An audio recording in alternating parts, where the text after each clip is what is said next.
Сәлем достар, менің каналыма қош келдіңіздер. Мен бүгін өзіміздің үйіміздің фундаментіне обзор жасаймын. Жолдасымыз екеуміздің 8 жылдан бергі мақсатымыз осы әдемі қылып үй соғу. Біздің осы 3 айдан бергі әңгімеміздің барлығы осы құрылыс жайында болып жатыр. Жолдасым өзі есептеп, өлшеп, адамдарды тауып, барлығын өзі реттеп жүр. Біз мені көріп отқандарыңыздай, кірпіштің барлығын жолдасым алып, осылай тау-тауғып үйіп қойыпты. Мен тек поддержка. Құдай қаласа осы 4 қызымның 4 жеке бөлмелері болады. Қыздарымның арманы розовый перде.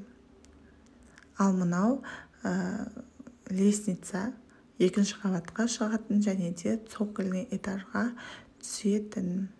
Мынау цокольный этажға түсетін лестница, сырттан келетін лестница. Қазір түсіп көрсетемін.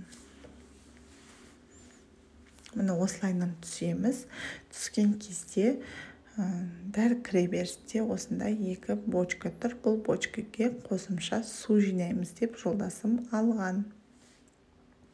Құдай қаласа, жаздық ас үйім осының ішінде болады деген ойдамын.